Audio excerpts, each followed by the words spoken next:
बिस्मिल्लाहिर्रहमानिर्रहीम, अस्सलाम वालेकुम। आप देख रहे हैं स्पोर्ट्स 360 और मैं हूं अहमद नवाज। आज की लाइनअप आपको बताते हैं कि आज हम किन चीज़ों पर गुफ्तगू करेंगे और उसके बाद आपसे पैनल का भी तारुफ कराएंगे। सबसे पहले बात करेंगे पाकिस्तान सुपर लीग के 7वें एडिशन की, जो नेशनल स्टेडियम कराची में जारी है। कल के सनसनीखेज मुकाबले में हमने देखा कि लाहौर कलंदर्स ने पेशावर ज़ल्मी को शिकस्त दी। बड़ा ही ज़बरदस्त मैच हुआ। लाहौर की तरफ से 200 रन का हदफ जो है वो दिया गया पेशावर ज़ल्मी को चेस करने के लिए। बट जिस तरह से लाहौर ने बॉलिंग की, जिस तरह से उनके कुछ चेंजेस आपको नजर आए, कुछ उनकी फील्डिंग में भी आपको ज़बरदस्त कैचिंग नजर आई।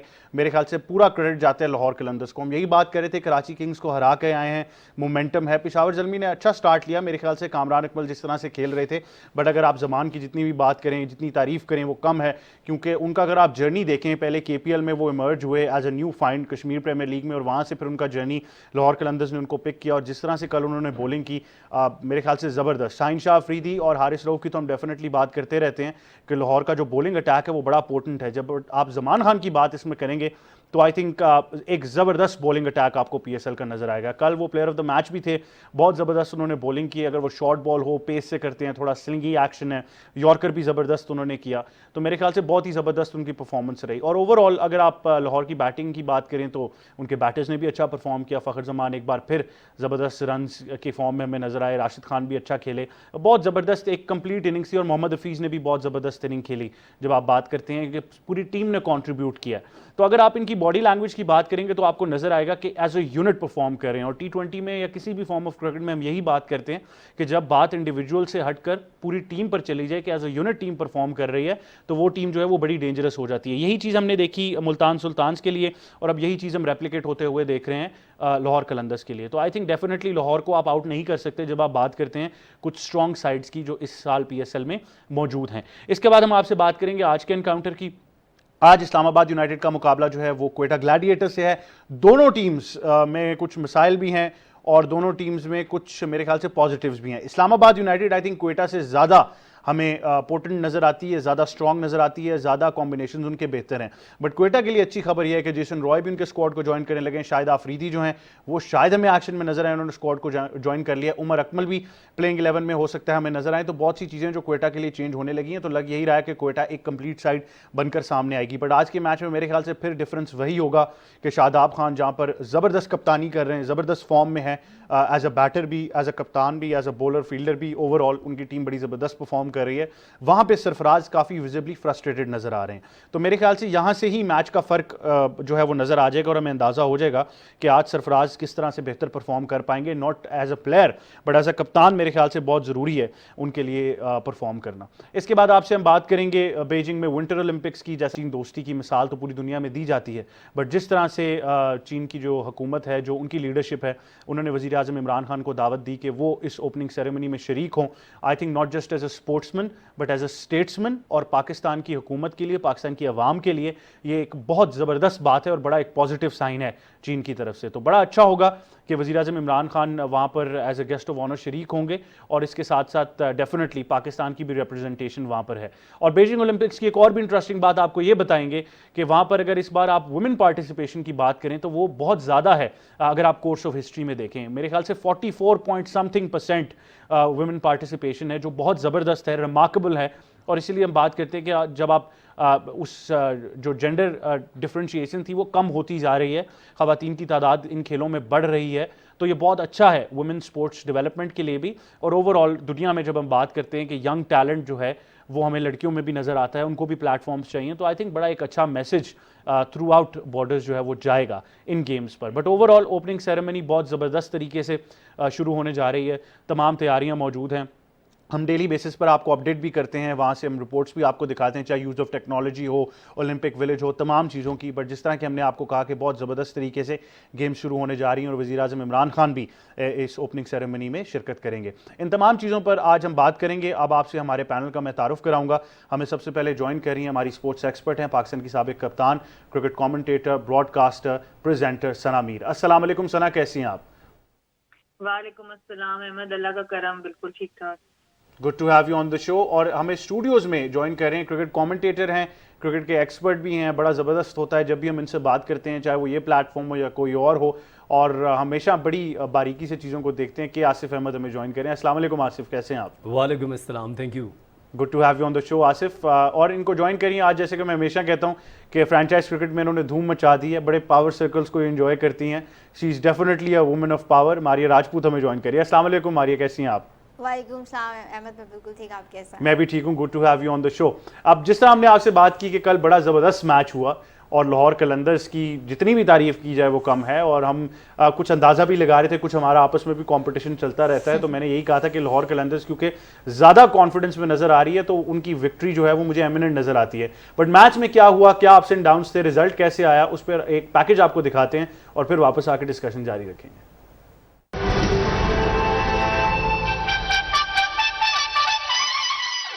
नेशनल स्टेडियम कराची में खेले गए मैच में पिशावर ज़ल्मी ने टॉस जीतकर फील्डिंग का फैसला किया।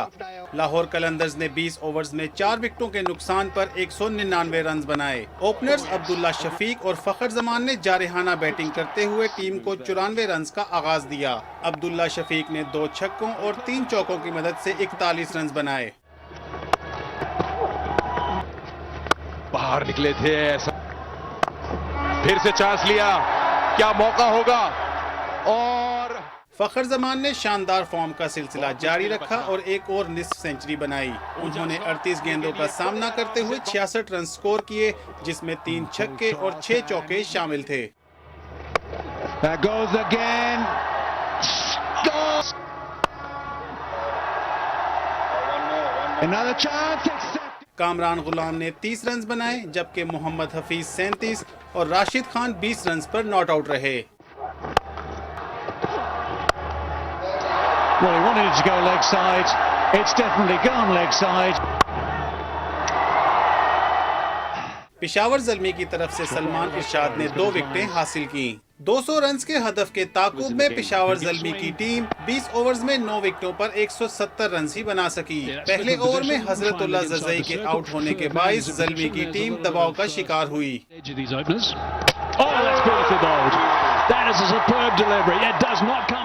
कामरान अकमल ने 2 छक्कों और 4 चौकों की मदद से 41 रन बनाए। बॉल कर दिया। हैदर अली 1 रन के फर्क से निस्फ सेंचुरी न बना सके। Wow! What a shot! Sherfane Rutherford ने 21 और बेन कटिंग ने 10 रन स्कोर किए। Shots, but Rutherford's the man in full. Bowled him, got him. Zaman Khan. Lahore Qalandars की जानिब से जमान खान ने 3 विकेटें हासिल की। शाहीन अफरीदी और डेविड वीजे के हिस्से में 2-2 विकेटें आईं। David Visa, by the way. Is that going to be caught? Oh, it is. And there's another one. There's 9. PSL 7 के तमाम मुकाबले PTV स्पोर्ट्स पर बराह रास्त दिखाए जा रहे हैं। Very, very good performance from Lahore Qalandars. They win by 29. जी, लाहौर कलंदर्स को बहुत मुबारकबाद, लाहौर के फैंस को बहुत मुबारकबाद, समीन राना, आकिब जावेद, उनकी पूरी टीम को बहुत मुबारक हो, क्योंकि आई थिंक जो कल्चर इन्होंने डेवलप कर दिया है, जिस तरह से ये सब एज अ फैमिली खेलते नजर आ रहे हैं, as a one unit, I think it is remarkable to see. इनके प्लेयर्स डेवलपमेंट प्रोग्राम की तो हमेशा हम तारीफ करते हैं, बट एज अ टीम जो हमें नजर आ रहा है, I think it is absolutely remarkable.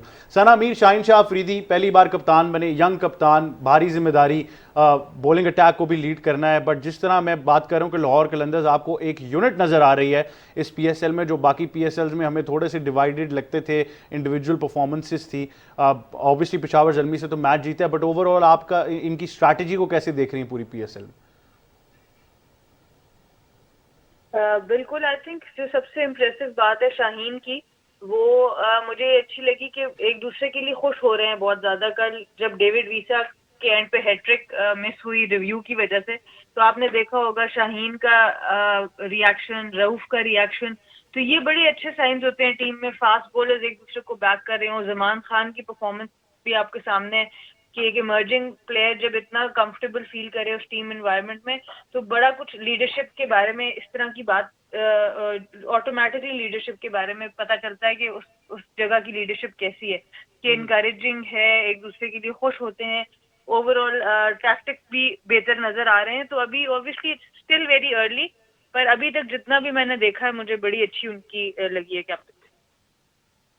Ji sir, आपने जिस तरह बात की, ओवरऑल भी हम इनकी टीम की कॉम्बिनेशन देखें, हम यही बात करते हैं कि बैटिंग में भी इनके बैटर्स काफ़ी हैं जो अभी तक प्रॉपर्ली टेस्ट नहीं हो सके क्योंकि फ़खर ज़मान ही ऊपर से खेलते हैं, बट अब्दुल्ला शफीक जिस तरह उनको कॉम्प्लीमेंट कर रहे हैं, आपको कितनी इंप्रूवमेंट अब्दुल्ला के लिए नज़र आ रही है ओवरऑल टीम स्ट्रेंथ के लिए? और फिर ऑब्वियसली नीचे कुशन जब हमें नज़र आता है कि हफीज़ हैं, डेविड वीज़े हैं, बेन डंक हों या कोई भी ऐसा प्लेयर हमें, राशिद खान भी बहुत ज़बरदस्त बारी करते हुए नज़र आ रहे हैं, तो अगर हम इन लाहौर कलंदर्स को सिर्फ एज अ बैटिंग यूनिट अभी डिस्कस करें, बॉलिंग में तो ऑब्वियसली बहुत ज़बरदस्त हमें कॉम्बिनेशन नज़र आ रहे हैं, तो कितना कुशन आपको नज़र आता है इनके बैटर्स के लिए? देखिए, अब्दुल्ला शफीक के लिए मेरे ख्याल से आइडियल सिचुएशन है, क्योंकि कोई भी बैटर इस वक्त चाहेगा वो फ़खर ज़मान के साथ खेले, ओपन करे, क्योंकि सारा प्रेशर वो ऑफ कर लेते हैं। इतनी अच्छी स्ट्राइक रेट से, सबसे one of the highest strike rate है उनका पावर प्ले में, 160 प्लस का स्ट्राइक रेट है। तो कोई भी बैटर जब उसके साथ खेलता है उसको जरा एक्स्ट्रा टाइम मिल जाता है, अगर नया बॉल थोड़ा हिल रहा है या कुछ फंस रहा है तो वो अपना टाइम फिर भी थोड़ा ले सकता है। तो आई थिंक अब्दुल्ला शफीक के लिए तो बेस्ट है कि वो फ़खर ज़मान के साथ खेल रहे हैं, और वो खुद भी बड़ा अच्छा खेल रहे हैं। उनकी भी जो ओवरऑल क्रिकेटिंग शॉट्स हैं वो बड़ी टेक्निकली भी बड़े साउंड हैं, तो अच्छी लग रही है। और बैटिंग आई थिंक बड़ी डीप है। मैं फिर भी यही बात करूंगी, जीते हैं कल लाहौर कलंदर्स मैच, पर कामरान गुलाम और मोहम्मद हफीज जब दोनों साथ आते हैं तो दोनों एक तरह के प्लेयर हो जाते हैं। कहीं ना कहीं इनको आगे जब बड़े स्कोर्स करने पड़ेंगे तो दोनों में से किसी एक को भेज के नीचे डेविड वीसा और राशिद खान को प्रमोट करना पड़ेगा, क्योंकि राशिद खान को आपने कल भी देखा, 8-9 बॉलों पे वो 22 रन बना देते हैं आराम से आके। तो आई थिंक उनको थोड़ा और आगे कल को इनको यूज करना पड़ेगा। जी के आसिफ, आप क्या कहना चाहेंगे अगर हम पर्टिकुलरली इस सिनारियो को डिस्कस करें जहां पर सना कह रही हैं कि कुछ ऐसी चीज़ों में एक्सपेरिमेंट किया जा सकता है कि जहां पर अगर अभी भी लाहौर बहुत ज़बरदस्त परफॉर्म कर रही है, फ़खर ज़मान भी अच्छा खेल रहे हैं, सारे बैटर्स परफॉर्म कर रहे हैं, बट आपके पास इतना क्वेश्चन है कि राशिद को आपने कहीं प्रमोट किया तो वो जल्दी 20-30 रन आपको बना के दे सकते हैं? जी बिल्कुल ठीक कह रहे हैं। और जिस तरह से कल लाहौर कलंदर्स ने डोमिनेट किया है, दो चीज़ें तो सामने नज़र आई हैं कि वो अपनी गलतियों के ऊपर काम कर रहे हैं। और जिस तरह हम देख रहे थे कि लाहौर कलंदर्स जो पिछला सीज़न था उसमें भी पहले कुछ मैचेस बहुत अच्छा खेले, लेकिन उसके बाद फिर क्लैप्स कर गए। और अगर लाहौर कलंदर्स की कॉम्बिनेशन की बात की जाए, कामरान गुलाम, अब्दुल्ला शफीक, फ़खर ज़मान, उनके साथ फिर नीचे डेविड वीज़ा, फिर मोहम्मद हफीज़, फिर राशिद, एक लंबी लाइनअप है उनके पास। और इस लंबी लाइनअप का कल हमने देखा कि उन्होंने इसका भरपूर फ़ायदा भी उठाया कि ऊपर सब ने रन्स जोड़े और सब ने अपना अपना रोल प्ले किया। और जिस तरह से राशिद खान ने आखिर में 8 गेंदों पे 22 रन बनाए, 3 छक्के लगाए और हफीज़ ने उनका साथ दिया, तो आई थिंक कि ये बड़ा ज़बरदस्त है कि लाहौर कलंदर्स की टीम डेवलप हुई नज़र आ रही है। जिस तरह आप कह रहे थे कि उनकी टीम एंजॉय कर रही है और फास्ट बॉलर्स और सारे टीम के खिलाड़ी एक दूसरे को सपोर्ट कर रहे हैं। इम्पॉर्टेंट चीज़ ये है कि सब फ़खर ज़मान की तारीफ़ तो कर रहे हैं, एक चीज़ फ़खर ज़मान को देखनी होगी कि आप इतना अच्छा खेल रहे हैं और आपने 60 रन बना लिए हैं, आप सेट हुए हुए हैं, आपको बॉल नज़र आ रहा है, आपकी ग्राउंड के चारों जानिब आपके शॉट्स लग रहे हैं, तो फिर आप अपनी विकेट क्यों थ्रो कर रहे हैं? और ऐसी सिचुएशन में जबकि आपके 2 कैचेस भी ड्रॉप होते हैं, तो आई थिंक कि उनको थोड़ी सी रिस्पॉन्सिबिलिटी शो करनी होगी। और वो चाह रहे हो कि बाकी भी बारी ज़रा ले लें, मैं तो 100 कर चुका हूँ, अब कितने 100 करवाने हैं आपने उनसे। बट आई थिंक ये बड़ा ज़बरदस्त पॉइंट है जो आसिफ कह रहे हैं कि फ़खर ज़मान थोड़ा सा और कैरी ऑन करते तो शायद 220, 230 भी आपको नज़र आ सकता है, उनकी एबिलिटी जो डाउन दी ऑर्डर है। But overall Lahore was the better side. हमारी राजपूत, आप क्या ऐड करना चाहेंगी इस मैच के बारे में, पर्टिकुलरली लाहौर कलंदर्स की फॉर्म? बट इंपॉर्टेंट बात यह है कि पेशावर ज़ल्मी की ये दूसरी शिकस्त है PSL में, 2 आउट ऑफ 2 गेम्स अब वो हार चुके हैं, एंड दैट हैज़ बिन जूं ही वहाब रियाज वापस आए हैं एज कप्तान। बिल्कुल अहमद, और एक चीज़ हम देख रहे हैं कि उनके जो है ना फील्डिंग में बहुत ज़्यादा कैचेस ड्रॉप कर रही है पेशावर ज़ल्मी। जिस तरह से हम ये बात करें कि जेल इन हुई है लाहौर, उस तरह से जेल इन हमें पेशावर ज़ल्मी नहीं दिखाई दी। जो पहले पिछले सीजन्स में पहले जो 3-4 सीज़न थे, पेशावर ज़ल्मी हमें एक प्रॉपर एक यूनिट दिखाई देती थी, ज़्यादा चेंजेस भी वो नहीं करते थे। इस साल उनकी चेंजेस भी कुछ हुई हैं। उसके बाद फिर जज़ई जिस तरह से आके आउट हुए, वो बहुत ज़्यादा रिलाई भी कर रहे हैं उनके ऊपर। हैदर उस तरह से जैसे कहते हैं, हम बात भी कर रहे थे कि वो रिस्पॉन्सिबिलिटी लेते हुए हमें दिखाई नहीं दे रहे। तो ये, और ये चीज़ भी कल हमने नोट की कि शुएब मलिक के ऊपर बहुत ज़्यादा रिलाई कर रही है पेशावर ज़ल्मी कि अगर वो आउट होते हैं जल्दी तो फिर पेशावर ज़ल्मी की जो इनिंग्स है, जो उनका स्कोर है, वो बहुत ज़्यादा कम भी होगा। मारिया, मैं चाहूँगा आप ज़रा ज़मान खान पे भी कमेंट करें, क्योंकि आप खुद भी KPL का हिस्सा रही हैं, तो ही इज़ वन फाइन जो कश्मीर प्रीमियर लीग से आए, और यही हमें नज़र आता है कि इस तरह की लीग जो हैं वो PSL को भी फीड कर सकती हैं, और एक वो टैलेंट हमें throughout grass root levels नज़र आया। बिल्कुल अहमद, 2 वहाँ से आपने एक ज़मान और दूसरा आपने सलमान इरशाद को देखा। सलमान निशाद ऑलरेडी पहले से ही थोड़े से उनको जान पहचान थी, उनको लोग जानते थे, लेकिन जमान एक टैलेंट था और उसको जिस तरह से शाहिद खान आफरीदी ने सिलेक्ट किया, लाला ने जब उनको सिलेक्ट किया था ड्राफ्ट में, उस वक्त कोई नहीं जानता था। और मुझे लगता है कि अगर आप सलमान इरशाद को निकाल दें तो आप अगर एक फाइंड कह सकते हैं KPL की, तो वो डेफिनेटली जमान है। उसके बाद लाला की टीम के ही एक और प्लेयर थे, उन्होंने भी बहुत अच्छा जो है वो परफॉर्म किया था, जो ओवरसीज़ कश्मीरी की कैटेगरी में खेले थे और सेंचुरी उन्होंने की थी और अपनी टीम को ड्राफ्ट में अपनी टीम को जो है वो प्लेऑफ्स में पहुंचाया था। तो जमान खान को जिस तरह से, क्योंकि एक उसके लिए मैं लक कह सकती हूँ कि शाहिद खान आफरीदी जैसा उसे कप्तान मिला, जो उन्होंने उसको सारे मैचेस भी खिलाए, वो उसे उन्होंने ग्रूम भी किया इस हवाले से। और उसी तरह आपने देखा कि जमान भी और सलमान इरशाद शायद पहले किसी सीजन में PSL में खेले थे और उसके बाद फिर वो बिल्कुल गायब थे। तो KPL ने 2 प्लेयर्स तो आपको दिए और कामरान गुलाम को आपने देखा कि वहाँ पे उन्होंने परफॉर्म किया, उसके बाद उन्हें नेशनल T20 में भी परफॉर्म किया और उसके बाद फिर लाहौर कलंदर्स ने भी उन्हें सेलेक्ट किया। तो इस तरह से एक लीग जिसे हम ये कह रहे थे कि पैरेलल टू PSL है, लेकिन उसने PSL को प्लेयर्स तो दिए हैं। बिल्कुल प्लेयर्स दिए हैं और आई थिंक जमान के लिए भी एक ड्रीम रन है जिस तरह से कल उन्होंने परफॉर्म किया। बट अगर आज के मैच की बात करें, इस्लामाबाद यूनाइटेड का मुकाबला क्वेटा ग्लैडिएटर्स से है, जहां पर एक बार आप सरफराज को फिर एज ए कप्तान देख रहे हैं, वहां पे शादाब की भी कप्तानी जो है वो बड़ी इंप्रेसिव है। बट शायकीन क्रिकेट आज के मैच के बारे में क्या कहते हैं, खास तौर पर जो नन्हे फैंस हैं, जो बच्चे हैं, जो क्रिकेट को एंजॉय कर रहे हैं और दोनों टीम्स की इक्वल सपोर्ट नजर आती है, वो आज के मैच के बारे में क्या कहते हैं, आपको सुनवाते हैं और फिर वापस आते हैं।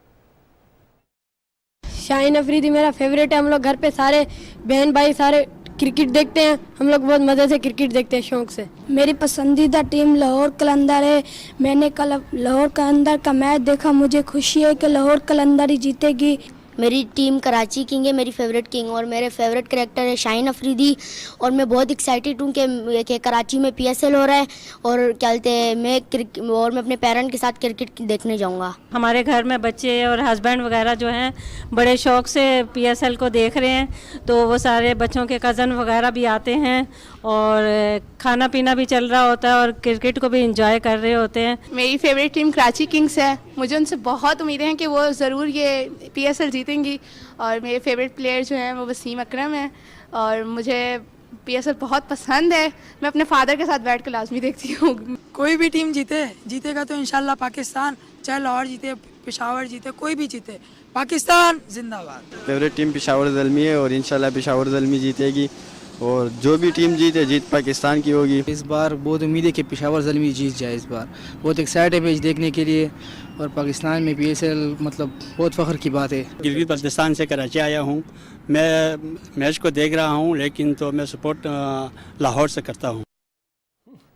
जी, थ्रू आउट सपोर्ट नजर आ रही है मेरे ख्याल से। लाहौर, कराची, पेशावर ज़ल्मी, क्वेटा, मुल्तान, इस्लामाबाद यूनाइटेड, आप किसी भी टीम की बात करेंगे थ्रू आउट सपोर्ट नज़र आती है। बट ओवरऑल एक बात बहुत खुशाइन है कि बच्चों से लेकर बड़े, और चाहे आप बात करें मर्दों की या ख़वातीन की, सब जो हैं वो क्रिकेट देखना चाह रहे हैं, क्रिकेट देख रहे हैं, क्रिकेट को एंजॉय कर रहे हैं, PSL के 7वें एडिशन को एंजॉय कर रहे हैं। सना अमीर, आज इस्लामाबाद यूनाइटेड का मुकाबला है क्वेटा ग्लैडिएटर्स से। Islamabad of course has lost the previous match जो वो हारे, बट जिस तरह से उन्होंने जो फाइट हमें दिखाई मुल्तान के खिलाफ और जिस कॉन्फिडेंस से वो खेले, आपको क्या लगता है कि आज वो थोड़ी सी बेहतर साइड हमें नजर आ सकती है? बट क्वेटा के लिए of course it's a good sign कि उनके कुछ प्लेयर्स वापस आ रहे हैं। बिल्कुल, आई थिंक इस्लामाबाद की जैसी साइड है, उनको इतना ज़्यादा मुश्किल होनी नहीं चाहिए कमबैक करने में। और अच्छी चीज़ जो आपने बात की कि फाइट दिखी, वन साइडेड नहीं था, जबकि एक टाइम ऐसा लग रहा था कि वन साइडेड हो जाएगा। पर शादाब ने जो इनिंग्स खेली 91 रन की, आई थिंक वो उसने बड़ा मोराल बूस्ट किया इस्लामाबाद का। इवन दो उनके डेथ ओवर्स में उनके बॉलर्स उस तरह से यॉर्कर्स एग्जीक्यूट नहीं कर सके, मिस फील्डिंग उनसे भी काफ़ी हुई, 20-25 रन वहाँ पे उन्होंने लूज किए, पर एक बहुत सॉलिड साइड है। और क्वेटा की भी ऑब्वियसली अगर और प्लेयर्स आते हैं, अभी तक दोनों टीम्स अनचेंज्ड गई हैं। क्वेटा ने 3 मैच खेले हैं अनचेंज्ड और इस्लामाबाद ने 2 खेले अनचेंज्ड। तो मुझे लगता है इस्लामाबाद तो शायद अपनी सेम टीम से ही जाए, पर क्वेटा में शायद चेंजेस उनको करनी पड़े। बिल्कुल, क्वेटा की मेरे ख्याल से सबसे बड़े एलिमेंट की भी हम बात कर लेते हैं। सना, जो हम बार बार कह रहे हैं कि सरफराज विजिबली फ्रस्ट्रेटेड नज़र आ रहे हैं। आई नो कि हो सकता है काफ़ी एक लॉर्ड मेरे से एग्री ना करे, मेरा पर्सनल ओपिनियन है, बट बॉडी लैंग्वेज की तो बात करनी होगी क्योंकि कप्तान की बॉडी लैंग्वेज जो है वो पूरी साइड को डिफाइन करती है। जहाँ पर हम रिजवान को एज एन आइडियल कप्तान देखते हैं, जिस तरह वो अपने प्लेयर्स को बकअप कर रहे होते हैं। इस्लामाबाद यूनाइटेड के खिलाफ भी जब बॉलर्स को मार पड़ी थी, उन्होंने कोशिश पूरी की कि सब बड़े काम कलेक्टेड रहें, एंड तक जाएँ। वहाँ सरफराज हमें काफ़ी दफ़ा विजिबली फ्रस्ट्रेटेड नज़र आते हैं। तो आपको लगता है कि ये एक वो फैक्टर है, अगर तो ये एग्जिस्ट करता है, जिस पे सरफराज को सोचना पड़ेगा कि लॉन्गेविटी एज अ कप्तान और इन द फ्रेंचाइज अगर खेलना चाहते हैं तो इस चीज़ पर काम करना होगा? देखिए, एक तो आई गेस फ्रस्ट्रेशन की बात इस तरह भी प्लेयर में और कप्तान में आती है कि उनको बहुत ज्यादा कंपेयर किया जाता है अब रिजवान के साथ। ऑब्वियसली रिजवान ने बहुत आउटस्टैंडिंग किया है, उनकी कप्तानी का स्टाइल बिल्कुल फर्क है, तो एक तो ये कंपैरिजन से भी मजीद फ्रस्ट्रेशन प्लेयर के अंदर पैदा होगी। पर आई अग्री टोटली कि एज अ कैप्टन ऐसा नहीं होना चाहिए कि आपका एक पर्टिकुलर कैप्टनसी स्टाइल है तो बस अब आपने उसके साथ स्टिक कर जाना है। आप अपनी टीम के साथ इवॉल्व करते हैं, आप टाइम्स के साथ इवॉल्व करते हैं। जो बंदा स्टक हो जाता है कि नहीं जी मेरा तो यही स्टाइल है और मैं ऐसे ही करूंगा, तो उसके लिए क्रिकेट रुकती नहीं है। ये गेम ही ऐसी है, चाहे आप कप्तान है चाहे आप प्लेयर हैं, आपको हर वक्त अपने आप को इम्प्रूव करना है। जिस वक्त आपकी इम्प्रूवमेंट रुकेगी उस वक्त दूसरे लोग आपसे टेक ओवर कर जाएंगे। तो आई थिंक इस बारे में सोचना पड़ेगा सरफराज को कभी ना कभी, और इससे पहले कि टाइम कम रह जाए आई गेस थोड़ा सा उनको इवॉल्व होना पड़ेगा, क्योंकि T20 क्रिकेट में ऑलरेडी बॉलर्स के ऊपर इतना प्रेशर होता है कि आप कप्तान को और ज्यादा कूल होना पड़ता है। और इसीलिए आप देखें T20 क्रिकेट में मेजॉरिटी टीम्स वो जीतते हैं जिनके कूल कप्तान है। जहां पे बहुत एग्रेसिव कप्तान है उन टीम्स का रेशो उतना जबरदस्त नहीं है जीतने के लिए। बिल्कुल, लेकिन सना क्योंकि शाहिद आफरीदी अगर हमें प्लेइंग 11 में नज़र आते हैं और ग्राउंड में भी नज़र आते हैं और सरफराज की वैसी ही फ्रस्ट्रेशन नज़र आती है, तो आपको लगता है ये थोड़ा सा फैक्टर है जो अब चेंज हो सकता है शाहिद आफरीदी के प्लेइंग 11 में आने से? देखिए जी, मैंने लाला का इंटरव्यू सुना था, उन्होंने किसी ने उनसे पूछा कि अगर सरफराज ने आपके साथ ऐसे किया, तो उन्होंने कहा मैं ग्राउंड में तो कुछ नहीं कहूंगा, ग्राउंड के बाहर कहूंगा, पर मुझे ये भी कंफर्म नहीं है कि वो ग्राउंड में भी कुछ नहीं कहेंगे। तो आई थिंक ये सरफराज को भी कंफर्म नहीं होगा, तो उनके आने पे कुछ ना कुछ तो फर्क लाजमी आएगा। डेफिनेटली कुछ ना कुछ फर्क आ सकता है। क्या आसिफ आपको लगता है कि कुछ फर्क आ सकता है? बट सना मीर की बात से थोड़ा तो एग्री करना पड़ेगा कि लाला इन द ग्राउंड भी जवाब दे सकते हैं। देखिए, मैं एक कमेंट करना चाहूँगा ज़मान खान पे, उस पर मैं फिर उसके बाद इस क्वेश्चन पे आता हूँ। ज़मान खान की स्पेशलिटी क्या आपको कल नज़र आई? हम सब देख रहे थे कि जिस तरह से उन्होंने परफेक्ट यॉर्कर्स किए। जब आप T20 क्रिकेट के अंदर या ODI में डेथ ओवर्स में जब आप यॉर्कर्स नहीं कर सकते तो फिर आपकी पिटाई होती है, जो हम देखते हैं हसन अली को जिस तरह से मार पड़ी है, जिस तरह से सलमान इरशाद की भी बात हो रही है, या दूसरे फास्ट बॉलर्स जो हैं वो यॉर्कर्स नहीं कर पा रहे। तो ज़मान खान एक तो लासिफ मलिंगा को कॉपी करते हैं, स्लिंगी उनका एक्शन है और परफेक्ट एग्जीक्यूशन है, और ये जो चीज़ है वो हम देख सकते हैं जसप्रीत बुमराह और पैट कमिंस के अंदर, जिस तरह से कि वो डेथ ओवर्स में बॉलिंग करते हैं और परफेक्ट यॉर्कर्स करते हैं। बिल्कुल ठीक हो गया। अब हमें बताएं आज के मैच की लड़ाई का बताएं हमें आप। मैं बिल्कुल आ रहा हूँ, उस तरफ आ रहा हूँ। अब दूसरी बात यह है कि जो आप कह रहे हैं कि सरफराज की कैप्टनसी के ऊपर एक क्वेश्चन मार्क होगा, और ये क्वेश्चन मार्क कोई आज से नहीं है अहमद, ये तो एक लंबे अरसे से हम देख रहे हैं कि सरफराज फ्रस्ट्रेटेड नज़र आ रहे हैं, टीम के अंदर और ग्राउंड के अंदर शाउट करते हुए नज़र आते हैं। इसके ऊपर मैंने उनसे क्वेश्चन भी किया था एक प्रेस कॉन्फ्रेंस में, उस पर नाराज़ भी हुए थे, लेकिन ये एक सच्ची बात है, इसको आपको एक्सेप्ट करना होगा। बच गए उस प्रेस कॉन्फ्रेंस। देखिए, बहुत अच्छी बात की है सना मीर ने कि आपने हर दिन नई चीज़ सीखनी है, और अगर आप ग्राउंड में उतरे और अगर आप ये सीखना नहीं चाह रहे, अपनी गलतियों के ऊपर काबू नहीं पाएंगे, तो फिर आपका सीखने का अमल रुक जाएगा और आप प्रोग्रेस नहीं कर पाएंगे। तो ये ज़बरदस्त बात है, और मेरा ख्याल ये कि जिस तरह से शाहिद खान आफरीदी जो हैं वो एक लंबे अरसे से उनका एक बड़ा एक्सपीरियंस है, लोग उनकी रिस्पेक्ट भी करते हैं क्रिकेट के अंदर।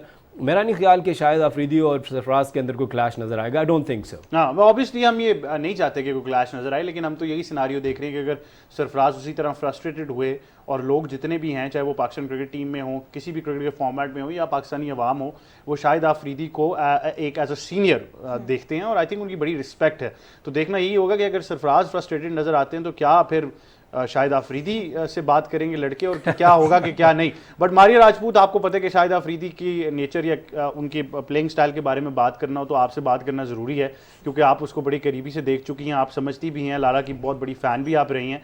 तो इस सिनारियो के बारे में आप क्या कहना चाहेंगी? क्योंकि ऑब्वियसली ये सिनारियो तो आपको नजर आएगा जब इतना बड़ा सुपरस्टार एक सीनियर आपकी टीम में है और तमाम प्लेयर्स उसको देखेंगे, they will look up to him as a senior, और फिर एक तरफ आपको आपका कप्तान फ्रस्ट्रेटेड नजर आएगा, तो फिर क्या हो सकता है टीम के अंदर? बिल्कुल अहमद, लाला की हम कप्तानी की बात करें, चाहे वो इंटरनेशनल क्रिकेट हो या फिर फ्रेंचाइज क्रिकेट हो, तो लाला गुस्सा करते हुए भी दिखाई देते हैं, लेकिन वो साथ साथ बैक कर रहे होते हैं सारे प्लेयर्स को। तो ऐसा हो सकता है कि अगर सरफराज से किसी को डांट पड़े तो वो फिर लाला के पास जा सकते हैं बचाव के लिए। लेकिन अगर अहमद, ये भी बात है कि आप देखें कि सबसे ज़्यादा सीनियर कप्तान सरफराज हैं, जो सातों के सातों सीजन्स में अपनी टीम की कप्तानी कर रहे हैं।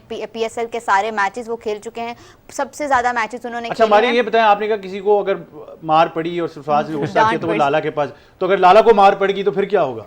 फिर वो मैच रोकना पड़ेगा थोड़ी देर के लिए, फिर ये हो सकता है, क्योंकि लाला का फिर गुस्सा जो है ना वो सबको पता है। लेकिन अपार्ट फ्रॉम जोक, सरफराज आपने देखा कि जिस फ्रस्ट्रेटेड नज़र आ रहे हैं, आपको पिछले सीज़न में भी नज़र आए, इस सीज़न में भी। मसला फिर वही है, सना की बात से मैं एग्री करूँगी, बहुत ज़्यादा कंपैरिजन हो रहा है उनका रिजवान के साथ, और जिस तरह से वो फिर रिएक्ट कर रहे हैं ट्वीट्स के ऊपर भी, कोई उनके बारे में बात करता है, वो नॉर्मल बात होती है और वो उसको नेगेटिव समझ के उसके ऊपर जो है वो रिएक्शन देते हैं अपना। तो अगर आप देखें काम एंड कूल कप्तानों की बात करें, आप शादाब को देखें गुस्सा करता है लेकिन टीम एक जल है।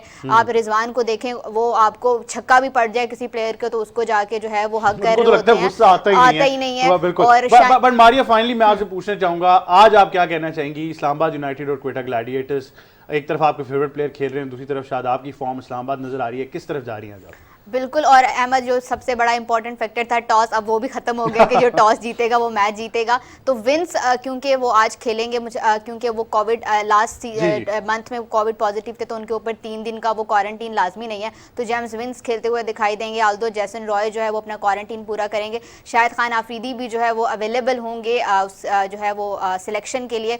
तो I will go with Quetta Gladiators. Maria had to go with Quetta Gladiators. Shahid Afridi का फैक्टर बहुत है। क्या आसिफ क्या कह रहे हैं आज के मैच के बारे में? देखिए, मैं समझता हूँ कि क्वेटा के फैंस से माजरत के साथ कि जिस तरह से इस्लामाबाद यूनाइटेड खेल रही है, दो कि उनसे कुछ गलतियाँ हुई पिछले मैच में, उसके बावजूद वो आज फेवरेट हैं और मैं आंखें बंद करके ये कह रहा हूँ कि आज इस्लामाबाद यूनाइटेड जीत जाएगा।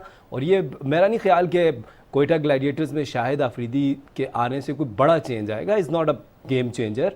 वो एक ऑर्डिनरी प्लेयर रहे हैं, ठीक है कभी कभार उनके छक्के लग जाते हैं, but I don't think so कि कोई बड़ा चेंज आएगा। So I will go with Islamabad United. आप आसिफ, आपने क्वेटा के फैन से तो माजरत कर ली, लेकिन मेरे ख्याल से आप तैयार रहें क्योंकि आपने शाहिद आफरीदी के फैन से माजरत नहीं की, और अब जो आपके लिए जो प्यार मोहब्बत आएगी सोशल मीडिया पे हम भी उसको देखेंगे।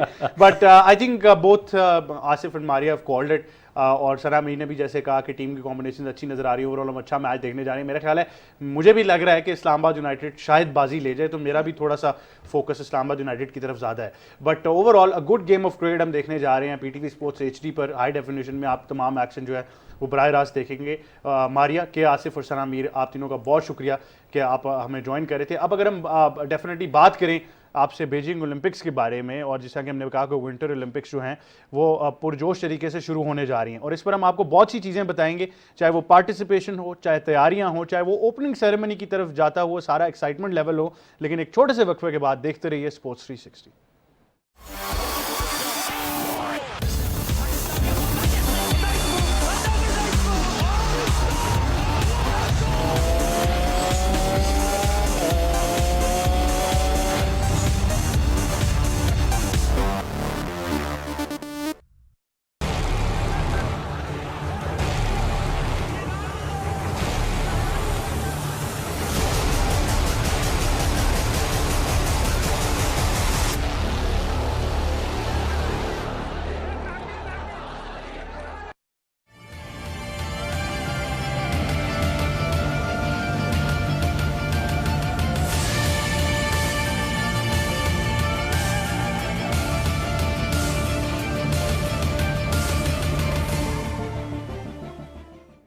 दो तरफा एतमाद और बाहमी वकार की अलामत, 7 दहाइयों पर मुहित पाक चीन दोस्ती, इलाकाई सलामती से सफारती शराकत दारी तक, तस्वीराती इत्तेहाद से इक्तिसादी राहदारी तक, कदम ब कदम साथ, कल भी और आज भी लाजवाल दोस्ती की अमीन दो तरफा कौमी क़यादत का सरमाई ओलंपिक्स 2022 के तारीखी मौका पर एक और अहम संग मील, वज़ीर-ए-आज़म पाकिस्तान का दौरा चीन।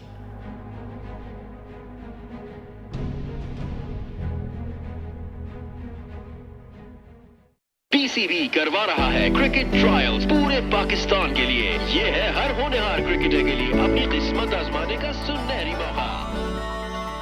अस्सलाम वालेकुम भाईजान, ये आपके लिए हमारे गांव की सौगात। सौगात तो ले आए लेकिन जूते लाना भूल गए शायद। भाई जूते हम दे देंगे, तुम आओ अपने टैलेंट दिखाओ ना।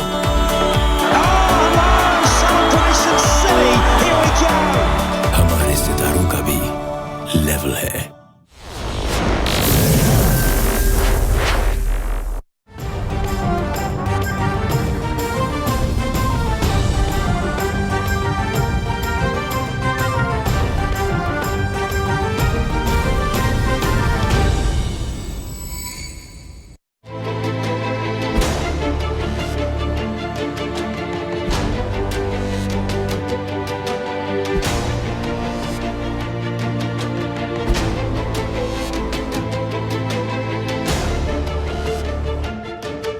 हमारे साथ दुनिया की सबसे तेज़ बढ़ती हुई इकॉनमी हमारी नेबर है।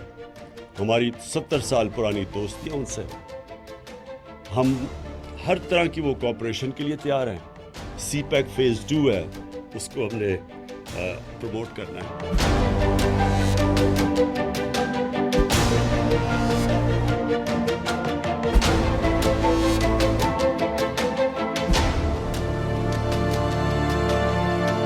Due to Pak-China friendship, we are here.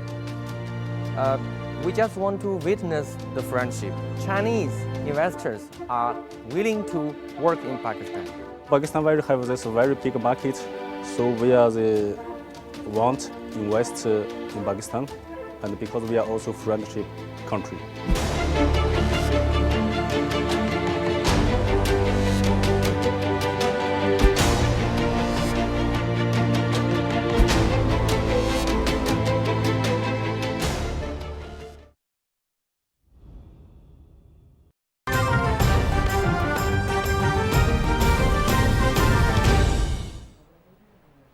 नाज़रीन, चेयरमैन मरकज़ी रोयत हिलाल कमेटी मौलाना अब्दुल खबीर आज़ाद ने पेशावर में मीडिया से गुफ्तगू की है। आइए आपसे शेयर करते हैं।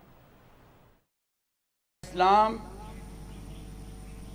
तो मज़ाहिब और एहतराम इंसानियत, एहतराम मज़ाहिब और एहतराम इंसानियत का दर्स देता है।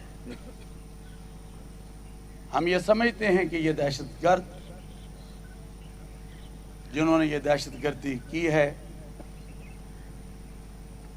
और दहशतगर्द का कोई मजहब नहीं है, और हमारी हुकूमत पाकिस्तान से अपील है कि इन लोगों को जो मुल्क के अंदर इंतशार फैलाना चाहते हैं या मुल्क को अदम इस्तेहकाम की तरफ ले जाना चाहते हैं, इनका कलाकमा किया जाए और इनको कैफरे करदार तक पहुंचाया जाए। आज हम सब अपनी अफवाज, अपने सिक्योरिटी इदारे और अपनी हुकूमत के साथ खड़े हैं, और हम समझते हैं कि जो कुर्बानियां हैं और फिर पैगाम पाकिस्तान, जो पाकिस्तान का एक बयानिया और नैरेटिव दुनिया के सामने आया हुआ है और दुनिया ने उसको पसंद किया है, जिसने दहशतगर्दी की कमर को तोड़ा है, वो आज पूरी दुनिया पसंद कर रही है। आज हम समझते हैं कि पैगाम पाकिस्तान का वो नैरेटिव जिस पे हजारों उलमा, मशाइख और मुफ्तियान के दस्तखत हैं, उसको हम हर घर की आवाज बना दें। हमें इस्लाम मोहब्बत, अखुवत, भाईचारे का दर्स देता है, और कुरान करीम में है ना कि एक इंसान का कत्ल पूरी इंसानियत का कत्ल है, और एक इंसान की जान को बचाना पूरी इंसानियत की जान को बचाने के मुतरादिफ है।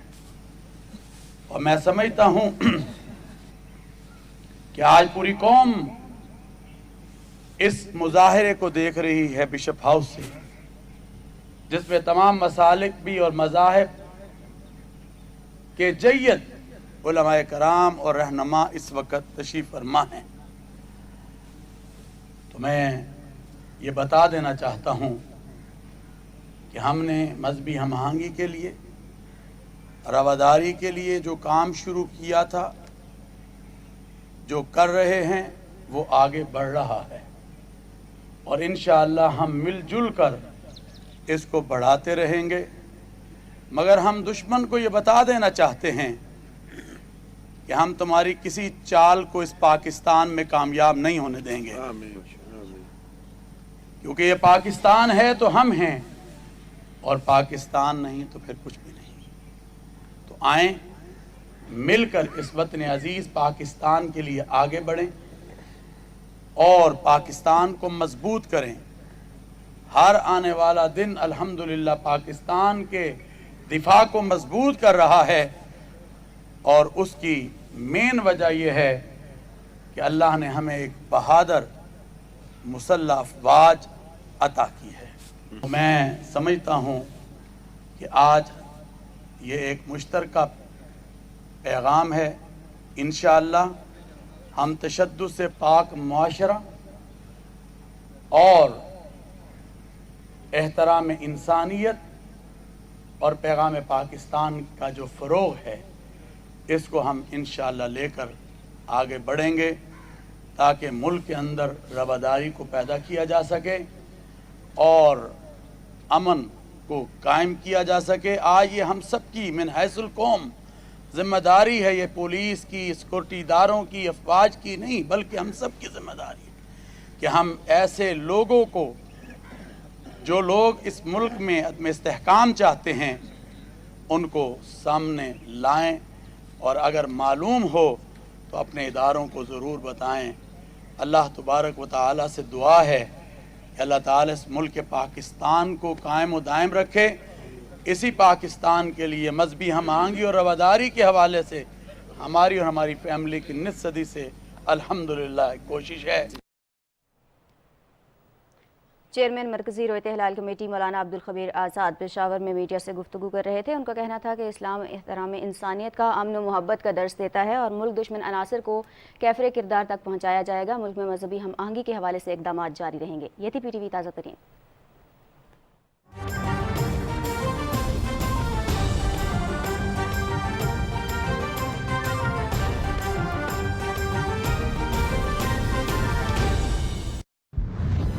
Here he goes again.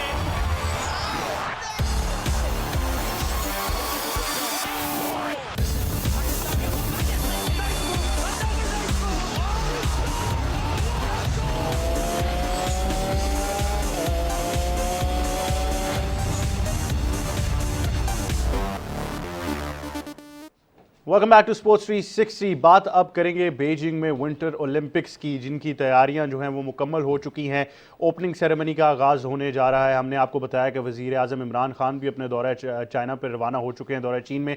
वो इन ओपनिंग सेरेमनी जो विंटर ओलंपिक्स की है उसमें भी शिरकत करेंगे as a guest of honour, जो पाकिस्तान के लिए आई थिंक एक बहुत बड़ी पॉजिटिव बात है और एक बहुत बड़ी एक इवेंट है जिसमें हम देखने जा रहे हैं कि वज़ीर आज़म Imran Khan as a guest of honour शरीक होंगे। बट ओवरऑल जिस तरह हमने आपको बताया कि इस विंटर ओलंपिक्स में जो तादाद है ख़वातीन एथलीट्स की वो सबसे ज़्यादा है हिस्टोरिकली, अगर आप देखेंगे मोर देन 44%। इस पर हमारे पास एक पैकेज है, ज़ुबैर बशीर हमें बता रहे हैं कि इस पार्टिसिपेशन में हम क्या देख रहे हैं, किन डिवाइडेड सेगमेंट्स में ये पार्टिसिपेशन है, किन गेम्स में है, ये सब हम जानेंगे इस पैकेज में। आइए देखते हैं और फिर डिस्कशन जारी रखेंगे। जीत का ख्वाब आंखों में सजाए दुनिया भर से सैकड़ों एथलीट्स बीजिंग पहुंच चुके हैं। हर एक की ख्वाहिश है कि वो फातेह हो, उसके मुल्क का परचम चीन की फिजाओं में सर बुलंद हो और उसका कौमी तराना गूंजे और वो शान से विक्ट्री स्टैंड पर खड़ा हो। इंतजार की ये घड़ियां अब मुख्तसर हो चुकी हैं। कल से 24वें सरमाई ओलंपिक खेल बीजिंग में बाज़ाब्ता तौर पर शुरू होंगे। इस खुले प्लेटफॉर्म पर जमा होने वाले दुनिया भर के एथलीट न सिर्फ एक अजीमुशान मुकाबले में शरीक होंगे, बल्कि आलमी खेलों के तबादले, खुले ताउन और तहजीबों के बाहमी सीखने के फ़रोग के लिए चीन के अज़्म और कोशिशों को भी देखेंगे। बीजिंग विंटर ओलंपिक्स में 7 बड़े सरमाई खेलों के 15 सब इवेंट्स के 109 मुकाबले मुनक्किद होंगे। यूं 2892 एथलीट्स 109 गोल्ड मेडल्स के लिए मुकाबला करेंगे। मौजूदा खेलों की एक अहम बात यह भी है कि इस मर्तबा 7 नए मुकाबले मुतारिफ करवाए गए हैं। यूं बीजिंग विंटर ओलंपिक्स में अब तक के सबसे ज्यादा गोल्ड मेडल दिए जाएंगे। बीजिंग विंटर ओलंपिक्स में मर्दों के 51 मुकाबले, खवातीन के 46 मुकाबले और 12 मिक्स मुकाबले मुनक्किद होंगे। बीजिंग सरमाई खेलों में खवातीन की शिरकत अब तक के ओलंपिक खेलों में सबसे ज्यादा है, जो 44.5% बनती है। दुनिया चीन की तरफ देख रही है और चीन पूरे दिल से मजीद तेज, मजीद आला और मजीद मजबूत के ओलंपिक नारे पर अमल पैरा होने के लिए तैयार है। पूरी दुनिया इस वक्त चीन की तरफ देख रही है। जी, जुबैर बशीर हमें रिपोर्ट कर रहे थे और बता रहे थे कि इन गेम्स में जो ख़वातीन की पार्टिसिपेशन है वो हिस्टोरिकली ओलंपिक्स में सबसे ज़्यादा है, जिस तरह हमने उस परसेंटेज की बात की। इस पर हम मज़ीद बात करेंगे। विंटर ओलंपिक्स पे जनरली हम मज़ीद गुफ्तगू करेंगे। हमें ज्वाइन करें स्पोर्ट्स 360 में। स्पोर्ट्स रिपोर्टर हैं शाहिद अफराज खान। शाहिद, अस्सलाम वालेकुम, वेलकम टू स्पोर्ट्स 360। जी वालेकुम सलाम, बेहद शुक्रिया प्रोग्राम में मदद करने का। वह शायद आपका बहुत शुक्रिया, आप बड़ी ज़बरदस्त रिपोर्ट्स भी हमें भेज रहे हैं, बड़े पैकेजेस भी आ रहे हैं आपकी तरफ से। क्या कहना चाहेंगे ओवरऑल? अभी तैयारियों का हमें ज़रूर बताइएगा, क्योंकि अब ओपनिंग सेरेमनी जस्ट डे हुए, तो क्या तैयारियां हैं, क्या जोश नज़र आ रहा है, कितनी एक्साइटमेंट है बीजिंग में? जी, इस वक्त बीजिंग जो है सज चुका है और ये जो ओलंपिक्स का मेला है अब उसमें आप कह सकते हैं सिर्फ चंद घंटे बाकी हैं। और बीजिंग का अगर मैं आपको कुछ अहवाल बताऊं तो इस वक्त यहाँ के जो शहरी हैं वो इंतहाई पुरजोश हैं। अगरचे मौसम काफ़ी ठंडा है लेकिन जो लोगों का जोश है वो इंतहाई उरूज पर है। और बीजिंग के शहरी जो हैं वो चाहते हैं कि जो ओलंपिक्स है ये कामयाबी से हमकिनार हों। तो इसमें यहाँ के जो शॉपिंग मॉल्स हैं, जो तमाम पब्लिक प्लेसेस हैं और साथ बस स्टॉप कह लें, हवाई अड्डे कह लें, जो भी जगह आप कहेंगे तो वहाँ पर आपको ओलंपिक्स का रंग जो है वो नजर आएगा। क्योंकि अब जो बीजिंग का ओलंपिक मेला है अब महज चंद घंटों की दूरी पर है और बीजिंग दुनिया का वो पहला शहर बनने जा रहा है जो सरमई और गरमई दोनों एडिशन का मेजबान होगा। तो ये बीजिंग के शहरियों के लिए और चीन के लिए काबिल फख्र है। जी, शायद हमें पता है कि पाक चीन दोस्ती की मिसाल जो है वो दुनिया में आपको ऐसी दोस्ती की मिसाल कहीं नहीं मिलती और पाकिस्तानी कम्युनिटी की काफ़ी तादाद जो है वो चीन में मौजूद है। वज़ीर आज़म इमरान खान इन खेलों में शिरकत करने लगे हैं, as a guest of honour opening ceremony में वो शिरकत करेंगे। उनका दौरा चीन भी है, तो पाकिस्तानी कम्युनिटी जो वहाँ पर है और जो ख़ास तौर पर चीन की लीडरशिप, उनकी कम्युनिटी है, जो गेम्स की इंतज़ामिया है, वो कैसे देख रहे हैं वज़ीर आज़म इमरान खान की पार्टिसिपेशन को? जी, उनके दौरे के अगर दो पहलू आप नुमाया तौर पर लेंगे, एक तो चीन से जो इजहार यकजहती है इसके लिए यहाँ पर वो तशरीफ लाएंगे और दूसरा चूँकि वो खुद भी एथलीट रहे हैं तो यकीनी तौर पर उनकी शिरकत ये दोहरी अहमियत रखती है। यहाँ पर जो पाकिस्तानी कम्युनिटी है वो इंतहाई पुरजोश है और इसे सराहा गया न सिर्फ पाकिस्तानी कम्युनिटी में बल्कि जो चीनी हल्के हैं वहाँ भी वज़ीर-ए-आज़म पाकिस्तान इमरान खान का जो दौरा चीन है इसको सराहा गया है, चाहे वो चीनी वज़ारत ख़ारजा हो या फिर चीन के जो समाजी हल्के हों। तो यकीनी तौर पर ये पाकिस्तान के लिए फ़ख्र की बात है कि वज़ीर-ए-आज़म पाकिस्तान बतौर मेहमान ख़ुसूसी यहाँ पर तशरीफ़ ला रहे हैं। इस दौरान जहाँ पर उनकी चीन की आला क़यादत से मुलाकातें होंगी और मैं ये तवक्को भी करता हूँ कि इस दौरान जो है जहाँ मुआशी रवाबित की बात की जाएगी, तजारत की बात की जाएगी, वहाँ दोनों ममालिक के दरमियान जो खेल का शोबा है इसकी तरक्की की भी बात की जाएगी। जी, जिस तरह आपने बताया कि बड़ी ज़बरदस्त एक इंगेजमेंट हम देखने जा रहे हैं, बट जिस तरह मैंने कहा कि पाकिस्तान के लिए तो बड़ा एक बाइस फ़ख्र है कि वज़ीर-ए-आज़म इमरान खान जो है वो पाकिस्तान की नुमाइंदगी वहाँ पर कर रहे हैं और ओपनिंग सेरेमनी का हिस्सा भी बनेंगे। चीन इसको कैसे देख रहा है? आप ये भी बताएं कि चाइना की लीडरशिप इसको कैसे देखती है, उनके क्या तासुरात हैं, सेंटिमेंट्स उनके क्या हैं, और ओवरऑल अगर मुख्तलिफ हम लीडर्स की बात करें जो पूरी दुनिया से ज्वाइन करें ओपनिंग सेरेमनी को। जी, इसमें सबसे अहम बात यह है कि वज़ीर-ए-आज़म पाकिस्तान इमरान खान जब यहाँ पर तशरीफ़ लाएंगे तो उनके हमरा दुनिया के 30 से ज़्यादा ममालिक के सरबराहान भी यहाँ पर मौजूद होंगे, जिसमें रूस के सदर व्लादिमीर पुतिन भी हैं। तो हम ये तवक्को करते हैं कि इस दौरान वज़ीर-ए-आज़म पाकिस्तान की न सिर्फ चीन की आला क़यादत से मुलाकातें होंगी बल्कि जो दीगर आलमी क़यादत यहाँ पर जमा है उनसे भी मुलाकातें होंगी। और मैं सिर्फ एक छोटा सा हवाला आपको देना चाहूँगा कि जैसे ही वज़ीर-ए-आज़म पाकिस्तान का इस दौरे का ऐलान सामने आया तो चीनी वज़ारत ख़ारजा की जानिब से फौरी तौर पर यह बयान दिया गया कि हम इसका खैर मकदम करते हैं और वज़ीर-ए-आज़म पाकिस्तान इमरान खान के बयान को सराहते हैं। तो आप कह सकते हैं कि चीन की जो आला क़यादत है वो भी मुंतज़िर है वज़ीर-ए-आज़म यहाँ पर तशरीफ़ लाएँ और चीन पाक जो दोस्ती है इसके बारे में चीन में कहा जाता है पाथिये, मतलब ये दोनों आयरन ब्रदर्स हैं, आहनी भाई हैं। तो ये भाईचारा जो है इस मौके पर मज़ीद देखने को मिलेगा। जी जी, शायद हमें पता है कि जिस तरह के आपने कहा कि बहुत जोश और वलवला नज़र आ रहा है, बट अगर ख़ास तौर पर मौसम की बात करें तो -2 से -7 तक टेम्परेचर खाली आज चला जाएगा। तो ये ज़रूर बताइएगा कि ये टेम्परेचर ऑब्वियसली विंटर ओलंपिक्स के लिए जहाँ अच्छा है तो काफ़ी ठंड भी ज़्यादा है, तो इंतज़ामात की अगर बात करें चाहे वो यूज़ ऑफ टेक्नोलॉजी हो, ओलंपिक विलेजेस हों, अगर ओवरऑल ओलंपिक्स की, और चाइना जब भी कोई चीज़ करता है हमें पता है चीन ग्रैंड ही करता है, तो उन तैयारियों के बारे में बताइएगा हमें। जी, तमाम तर तैयारियां जो है मुकम्मल हैं और खुशी की बात यह है कि 16 तारीख को जो पाकिस्तान के स्की प्लेयर हैं वो भी अल्पाइन स्कीम में शामिल होंगे। तो ये एक पाकिस्तान के लिए इस लिहाज से एक बड़ा अहम मौका है कि यहाँ पर जो पाकिस्तान भरपूर तौर पर शरीक होगा। तैयारियों की बात की जाए तो मैंने जैसे कहा कि इस वक्त बीजिंग का मौसम अगरचे सर्द है, लेकिन लोगों का जो जोश है वो इंतहाई ज़्यादा है। और ये आपको मौसम में जो सर्द है ये इस वजह से नज़र नहीं आएगा कि यहाँ पर आपको जगह जगह लोग जो हैं, बीजिंग के शहरी जो हैं, वो इस खुशी को मनाने के लिए आपको बाहर भी नजर आ रहे हैं। तो ये कहा जा सकता है कि अगरचे क्लोज लूप मैनेजमेंट है, वहाँ पर जो शायकीन है वहाँ उनको जाने की इजाज़त नहीं है और मखसूस ग्रोह ही वहाँ पर जा सकते हैं ओलंपिक्स देखने के लिए। लेकिन ये कहा जा सकता है कि जो बीजिंग के तमाम शहरी हैं वो इस खुशियों को भरपूर तौर पर मनाना चाहते हैं और वो चाहते हैं कि जो उनके शहर को ये एजाज़ मिल रहा है कि सब मिलकर खुशी मनाएं। तो आप कह सकते हैं कि जो मौसम का असर है बड़ा महदूद सा है, लेकिन जो ओलंपिक्स का रंग है वो बड़ा वसी है। जी बिल्कुल, शाहिद अफराज खान, बहुत शुक्रिया आप हमें ज्वाइन करे थे स्पोर्ट्स 360 पर। जी, शाहिद अफराज खान थे और जिस तरह के उन्होंने बताया, आई थिंक ओवरऑल अब चीन से उनसे भी बात करेंगे। ज़ुबैर, अस्सलाम वालेकुम, वेलकम टू स्पोर्ट्स 360। जी, वालेकुम अस्सलाम, बहुत शुक्रिया आपका, आपने आज हमें यहाँ मदऊ किया और अपनी बात कहने का मौका दिया। ज़ुबैर, हम आपके भी पैकेजेस और रिपोर्ट्स दिखा रहे हैं दुनिया को, बहुत शुक्रिया कि आप हमें ये सारा कंटेंट भेज रहे हैं। आप भी ज़रा बताइएगा, मेरे ख्याल से सबसे अहम पहलू जिससे पाकिस्तानी इन गेम्स को देख रहे हैं वो वज़ीर-ए-आज़म इमरान खान की शिरकत है, तो इस पर आप हमें क्या कहना चाहेंगे? अगर हम चीन के लोगों की बात करें, उनकी लीडरशिप की बात करें, क्योंकि पाक चीन दोस्ती जो है वो एक मिसाली दोस्ती है, लोग कैसे देख रहे हैं वज़ीर-ए-आज़म इमरान खान के इस दौरे को? जी, पाकिस्तान के साथ चीनी लोगों की जो मोहब्बत है वो तमाम तर चीज़ों से बालातर है और पाकिस्तानी जब भी यहाँ पर तशरीफ़ लाते हैं, जैसे कोविड के दिनों में पाकिस्तानी सदर यहाँ आए तो चीनी लोगों ने उन्हें बहुत ज़्यादा वेलकम किया और अब भी चीनी कौम जो है वो सेलिब्रेट कर रही है इस चीज़ को कि इस वक्त जब कुछ ममालिक की जानिब से चीन के सिफारती और सियासी बाइकआउट की बातें हो रही थी, पाकिस्तानी वज़ीर-ए-आज़म यहाँ तशरीफ़ लाएंगे और विंटर ओलंपिक्स की इफ्तिताही तकरीब में शिरकत करेंगे। तो चीनी कौम हमेशा की तरह पाकिस्तानी वज़ीर-ए-आज़म के इस दौरे को वेलकम कर रही है और चीनी कौम इसको दोस्ती के एक जेस्चर के तौर पर देख रही है।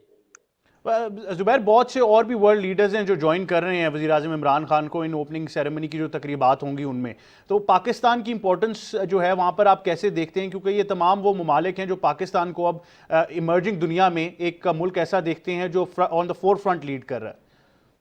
जी बिल्कुल, यहाँ पर रूसी सदर व्लादिमीर पुतिन भी मौजूद होंगे और जो सेंट्रल एशियन स्टेट्स हैं वहाँ से भी लीडर्स तशरीफ़ लाएंगे, इसी तरह अफ्रीकन कंट्रीज़ के लोग भी यहाँ होंगे। तो वज़ीर-ए-आज़म इमरान खान की जो बायलाइन्स हैं उनमें इनके साथ मुलाकातें होंगी। पाकिस्तान हमेशा से मरकज़ी हैसियत रखता है और ख़ास तौर पर वज़ीर-ए-आज़म पाकिस्तान का जो हमेशा एक वाज़ेह मौक़िफ़ रहा है मुख्तलिफ़ आलमी उमूर पर, उसकी वजह से उनको आलमी लीडर्स भी कदर की निगाह से देखते हैं और उनका ये जो दौरा है वो पाकिस्तान के लिए भी बहुत से समरात लेकर आएगा। जी ज़ुबैर, फाइनली हमें बताइएगा, जिस तरह आपने अपनी पैकेज में भी मैं बताया, अगर ख़वातीन की भी पार्टिसिपेशन की बात करें तो हिस्टोरिकली सबसे ज़्यादा है इस बार। हमने यूज़ ऑफ टेक्नोलॉजी को भी देखा, हमने इतने ग्रैंडोर में कोई भी ओलंपिक सेरेमनी अभी नहीं देखी। तो ओवरऑल ये सारी तैयारियां तो मुकम्मल हैं और अब जब गेम्स की ओपनिंग सेरेमनी जो है वो कुछ लम्हे दूर है, तो बताइएगा कि इस टाइम क्या फेस्टिविटी चल रही है? इस वक्त बीजिंग का जो माहौल है वो बहुत ज़्यादा वार्म है और लोग बहुत ज़्यादा पुरजोश हैं, बहुत ज़्यादा खुश हैं और इंटरनेशनल कम्युनिटी भी बीजिंग विंटर ओलंपिक्स को बहुत पॉजिटिवली देख रही है, क्योंकि कोविड-19 की वबा की वजह से बहुत से ऐसे मेगा इंटरनेशनल इवेंट्स थे जो पोस्टपोन हुए। लेकिन बीजिंग विंटर ओलंपिक्स की जो सबसे बड़ी खूबी है वो ये है कि वबा के बावजूद ये इवेंट अपने वक्त पर मुकम्मल हो रहा है और अपने वक्त पर इसकी ओपनिंग सेरेमनी होने जा रही है। तो पूरी दुनिया को एक पॉजिटिव पैगाम गया है। बनी नौ इंसान जो है इसको एक उम्मीद की किरण के तौर पर देखते हैं कि इन मुश्किल हालात में, इस मुश्किल सूरत हाल में भी इस तरह की एक्टिविटी जो है वो मुनक्किद की जा रही है। तो चीनी कौम जो है, चीनी क़यादत जो है, बीजिंग विंटर ओलंपिक्स कमेटी की जो इंतज़ामी कमेटी है, ये तमाम लोग इस वक्त मुबारकबाद के मुस्तहिक हैं। जी, बहुत शुक्रिया ज़ुबैर बशीर, हमें बता रहे थे चाइना से विंटर ओलंपिक्स के बारे में और बहुत ही ज़बरदस्त ओमन है। यही था आज का स्पोर्ट्स 360 मेरी और तमाम टीम की तरफ से। अल्लाह हाफ़िज़।